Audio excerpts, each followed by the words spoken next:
वो ढोंग करते हैं कि वे संविधान के साथ हैं, वो ढोंग करते हैं कि वो लोकतंत्र के प्रहरी हैं, वो ढोंग करते हैं कि वे जनता की आवाज है। वो सत्ता में बैठे लोग ढोंग करते हैं कि गरीब, वंचित, पिछड़े, मजदूर, महिलाओं और युवाओं के साथ हैं। यदि वे इन सब लोगों के साथ होते तो संविधान की प्रस्तावना के साथ यह खिलवाड़ न करते, वो यह कार्य न करते कि बच्चों की किताबों से संविधान की प्रस्तावना को गायब कर देते, जो प्रस्तावना उनके नारे को प्रतिबिंबित करती है, सबका साथ, सबका विकास और सबका विश्वास को आईने की तरह अपने अंदर आत्मसात करती है। जो प्रस्तावना शुरुआत करती है हम भारत के लोगों से, लेकिन आप यह जानते हैं कि उन लोगों को तो इस बात से ही नफरत है कि हम भारत के लोग कैसे हो सकते हैं, हमको तो जातियों में बढ़ जाना है। वो तो ढोंग करते हैं कि हमें साथ रहना है, वो सच में चाहते हैं, उनकी ये विचारधारा है कि लोग धर्म के नाम पर बढ़ जाएं। वो इन सब बातों का ढोंग करते हैं और संविधान की प्रस्तावना को गायब करने का प्रयास करते हैं। उत्तर प्रदेश में नौटंकी की कला काफी फेमस है और आजकल इस कला को वर्ल्ड फेमस बनाने का जिम्मा ले रखा है नरेंद्र मोदी ने। आपको वो तस्वीर याद है जब प्रधानमंत्री ने संविधान को उठाकर माथे से लगा लिया था ताकि वो जनता के बीच ये बात पहुंचा पाए कि उनके लिए संविधान सर्वोपरि है। मगर सच सामने आ ही जाता है और सच यही है कि भाजपा संविधान विरोधी है। संविधान को माथे से लगाने वाले प्रधानमंत्री की सरकार में NCERT की कक्षा 3 और 6 की किताबों से संविधान की प्रस्तावना को हटवा दिया गया है। ये संविधान का सम्मान है प्रधानमंत्री जी, सही कहें तो ये सम्मान की नौटंकी आप बंद ही कर दीजिए। हम बात कर रहे हैं संविधान की प्रस्तावना की, जो हम भारत के लोगों से स्टार्ट होती है, उसको NCERT की किताबों से किस तरह गायब कर दिया गया है। NCERT की पहली जो पुस्तकें आती थी उनके पहले पेज पर आप देखेंगे तो संविधान की प्रस्तावना लिखी होती थी, संविधान के मूल कर्तव्य लिखे होते थे।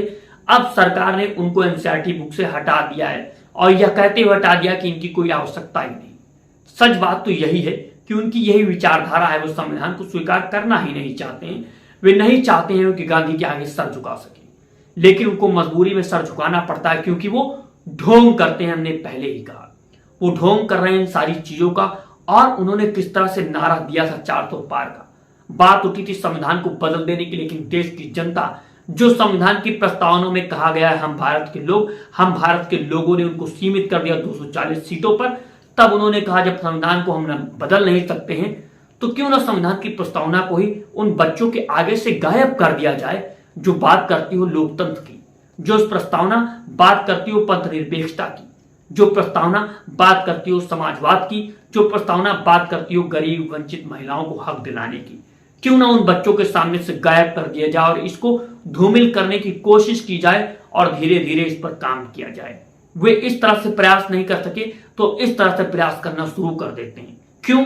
क्योंकि वो तो ढोंग करते हैं। दोस्तों, ये सवाल बहुत वाजिब है और देश की जनता को ये सवाल उठाना चाहिए, आखिर ऐसी कौन सी मजबूरी आन पड़ी सरकार के सामने कि संविधान की प्रस्तावना को ही NCERT से गायब कर दिया गया।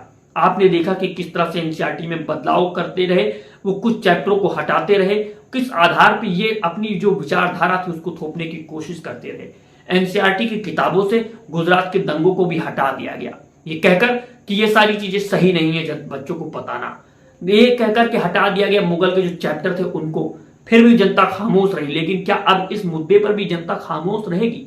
वो राजनीतिक पार्टियां खामोश रहेंगी जो कहती हैं कि संविधान की रक्षा के लिए 2024 का चुनाव लड़ी है और जीत करके भी आई हैं। हम बात कर रहे हैं इंडिया गठबंधन की।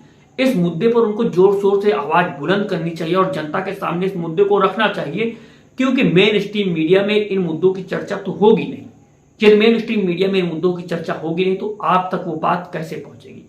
हम ये कोशिश करते रहे कि जो सरकार के द्वारा गलत नीतियों को अपनाया जा रहा है उनकी पोल खोले और उनकी सच्चाई आपके सामने प्रस्तुत करें। यदि आप चाहते हैं कि ऐसी वीडियोस हम इन मुद्दों पर बनाते रहें और इस मुद्दे पर आने वाले मुद्दों पर नजर बना करके रखें और आप तक इन खबरों को पहुंचाते रहें, तो दोबोल न्यूज को सब्सक्राइब कीजिए और चैनल को ज्यादा से ज्यादा शेयर कीजिए। वीडियो को आप शेयर करते तो हमें ताकत मिलती है अपनी बात को आप तक पहुंचाने की और अपनी आवाज को बुलंद करके कहने की कि वो झूठ बोलते हैं और वो ढोंग करते हैं कि वो संविधान की साथ हैं और जनता के साथ हैं। मैं आमिर खान आजाद, जय हिंद, जय भारत, इनकलाब जिंदाबाद।